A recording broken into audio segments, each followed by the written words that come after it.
Génesis 3.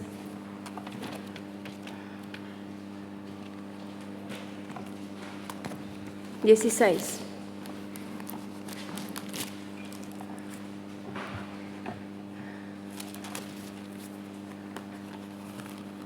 Amén.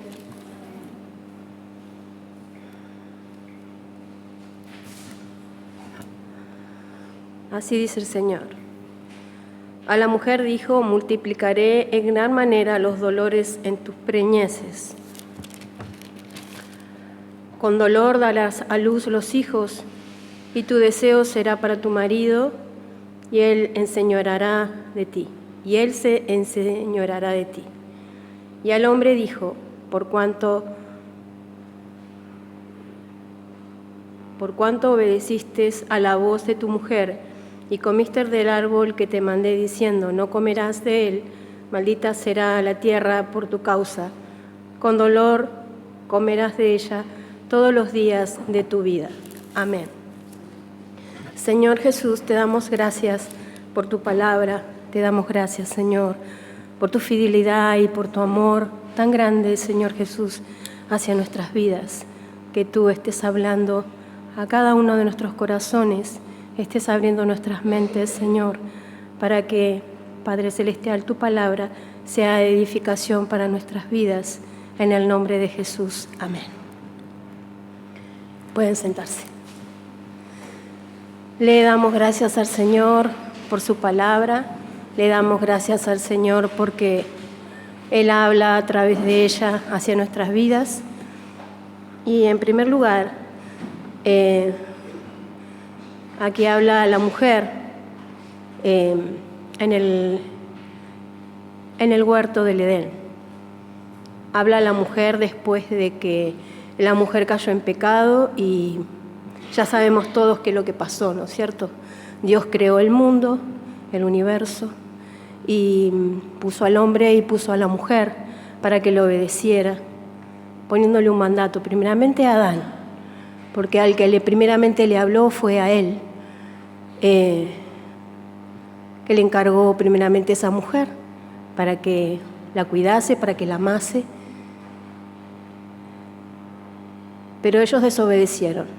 Adán prefirió escuchar a la serpiente y no obedecer la palabra de Dios con el mandato que Dios les había dado. Desobedecieron y sobre Eva cae una maldición, que ahí es donde dice la palabra de Dios, que lo primero que leímos, y es: a la mujer dijo: multiplicaré en gran manera los dolores en tu preñez. Y es lo que estamos teniendo hoy por hoy, lamentablemente, en las mujeres. Lamentablemente, porque es el castigo del pecado que ha caído sobre nuestras vidas, de haber desobedecido al Dios creador, al Dios que nos ha favorecido con una vida, a Dios que nos ha favorecido no solamente con una vida, sino con el milagro de tener una familia, un marido, hijos. Y cuando dice que multiplicaré el dolor, dice en todo sentido: después de tenerlo, durante de tenerlo, al concebirlo, después de tenerlo, con contracciones, con todo lo que sabemos que viene a través de los embarazos, ¿no es cierto? Pero siguen los dolores, siguen los dolores. Siguen los dolores y siguen las preocupaciones, y darás a luz los hijos, y tu deseo será para tu marido, y él se enseñoreará de ti. Qué tiempos que estamos viviendo, ¿no es cierto? Esta palabra es una palabra en donde tiene un significado tan actual, en donde la mujer, cómo sufre, no solamente por sus hijos, sino por su marido, por ese líder de hogar, que no lo quiere ser, porque en realidad lo que estamos padeciendo es eso, el liderazgo de los hombres, el liderazgo del hombre en la casa, el liderazgo del hombre en la iglesia, el liderazgo del hombre en el mundo. Y sufrimos el dolor de esos hijos rebeldes porque padres no están en las casas, porque aún estando en las casas tampoco tienen y ni quieren tener el papel de ser padres. Y nosotros tenemos que estar ahí, respaldando a esos hombres, orando por ellos, vigilando nuestros hijos, el criarlos en la palabra de Dios, a pesar tal vez de lo que pueda pasar en nuestro hogar, de lo que pueda pasar, pero Dios nos fortalece, Dios nos da fuerzas y Dios nos da sabiduría, inteligencia, mansedumbre, a veces para someternos, aunque a veces veamos que no es así como tiene que ser el liderazgo del hombre en la casa, pero Dios nos dice que tenemos que someternos y en esa la obediencia es de donde viene la bendición de Dios. Y por eso le damos gracias a Dios.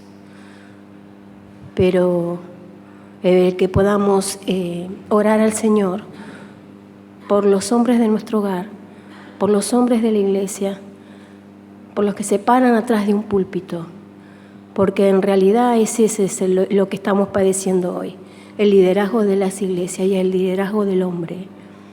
Que realmente podamos orar, que realmente podamos respaldar y que nuestra oración pueda traspasar el techo de nuestra casa y pueda llegar al trono de Dios con un corazón contrito y humillado. Pedir por nuestra familia, pedir por nuestros hijos, pedir por nuestros esposos, pedir por nuestros nietos, por nuestra familia.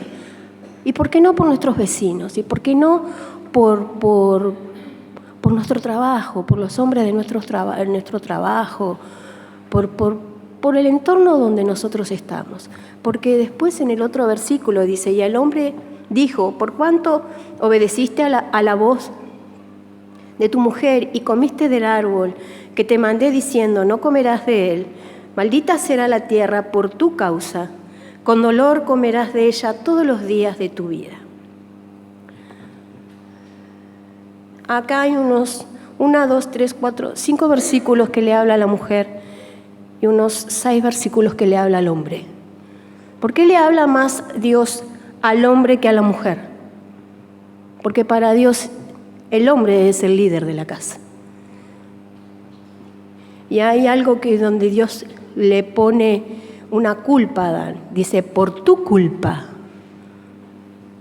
será maldita la tierra. Por eso digo que el problema está en el liderazgo del hombre.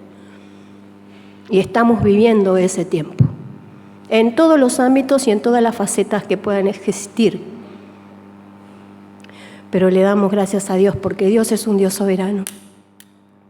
Y eso podemos darle gracias a Dios, que realmente Dios hará su voluntad buena y perfecta, a pesar de lo que Satanás quiera hacer en nuestras casas, nuestro entorno, nuestra familia, nuestros hijos, y que ustedes, cada una de ustedes puedan entender de que Dios es un Dios soberano y de que cada cosa que Dios permita hacer es por la soberanía de Dios.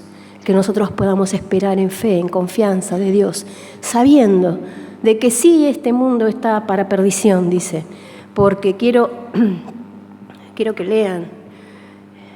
leamos en Hechos 17:23.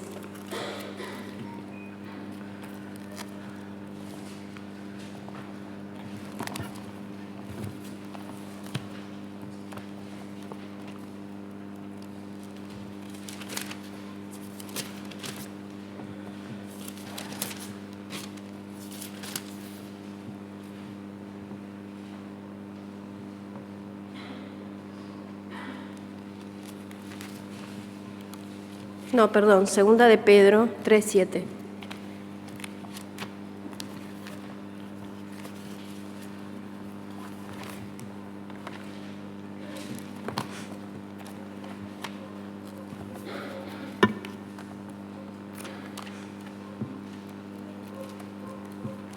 Amén. Pero los cielos y la tierra que existen ahora están reservados por la misma palabra, guardados para el fuego en el día del juicio y de la perdición de los hombres impíos. Mas, oh amados, no ignores esto, que para el Señor un día es como 1000 años, y 1000 años como un día. El Señor no retarda su promesa, según algunos la tienen por tardanza, sino que es paciente para con nosotros, no queriendo que ninguno perezca, sino que todos procedan al arrepentimiento. El mensaje del Evangelio es para los que se pierden sin Cristo en el corazón y para nosotros que estamos en la iglesia también. El Evangelio lo vamos a tener que escuchar hasta el último momento que nosotros partamos a la presencia de Dios. El Evangelio nos confronta cada minuto, cada segundo de nuestras vidas, de cristianas, en nuestro caminar, en nuestro andar, nuestra manera de ser, nuestro comportar dentro de la iglesia, el que no podamos amarnos unas a otras, saludarnos con ósculo santo, dice la palabra de Dios. Cuando la palabra de Dios dice con ósculo santo, quiere decir con amor fraternal. Podemos llegar a entender lo que es eso. Si no hay unidad en las iglesias, si no hay ese amor fraternal entre nosotras, si no hay un anhelo de salir a las calles y predicar la palabra de Dios, predicar el Evangelio de Dios. Dios nos ha llamado a predicar el Evangelio de Dios. ¿Nos ha llamado a estudiar la palabra? Sí. ¿Es bueno? Sí, es bueno. Pero también Dios dijo, id y haced discípulos, predicar la palabra de Dios. Dios no pedirá cuenta por eso. Hay muchos hombres y mujeres, niños, jóvenes, ancianos que se están muriendo sin Dios. ¿Y nosotros qué hacemos? Aquí, encerrados entre cuatro paredes, y la palabra de Dios se predica.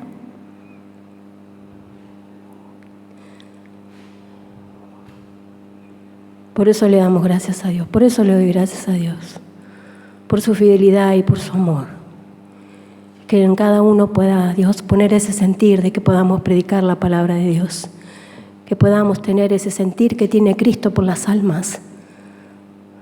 Hay mucha gente que se están muriendo sin Dios, gente que no conocen a Cristo, gente que nunca se le ha hablado de la palabra de Dios. Que podamos tener ese sentir y que la iglesia sea una iglesia que evangelice, que sea una iglesia que realmente lleve la palabra de Dios. Dios creador, Dios que hizo los cielos y la tierra, que puso dos personas en el huerto que desobedecieron la palabra de Dios, que no le obedecieron, y por causa de esa obediencia vino consecuencias que hoy la vivimos. Hoy le vivimos esas consecuencias de aquel tiempo. El pecado que es para aquellos que se pierden, que no quieren reconocer a Dios, que se niegan a conocerle, que dicen y van a las iglesias que quieren conocer a Dios y les predican y escuchan palabra de Dios y tienen un arrepentimiento falso, porque eso es lo que está pasando en las iglesias, que predican la palabra de Dios pero sin arrepentimiento, porque dice que el arrepentimiento es obra y por obra, dice que no somos salvos. Y tenemos mucha lucha, y Dios tiene mucha lucha en contra de su verdadera palabra, del verdadero evangelio predicado realmente en las iglesias. El arrepentimiento. Cuando Cristo vino a este mundo dijo, arrepentíos, que el reino de Dios ha llegado.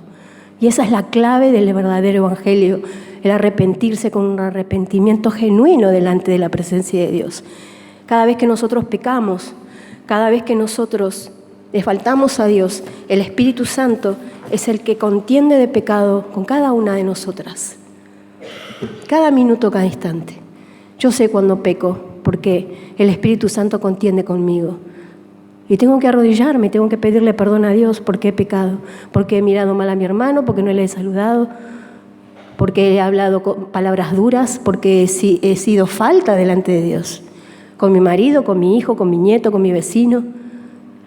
Y hasta que no me voy a la rodilla y le pido perdón a Dios, hay algo que está contendiendo conmigo.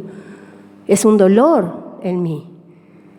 Pero cuando llego a la rodilla, el Señor me libera. Y el Señor me convence de pecado el Espíritu de Dios. Pero hay algo que tiene que pasar. Yo tengo que cambiar. Mi actitud tiene que cambiar.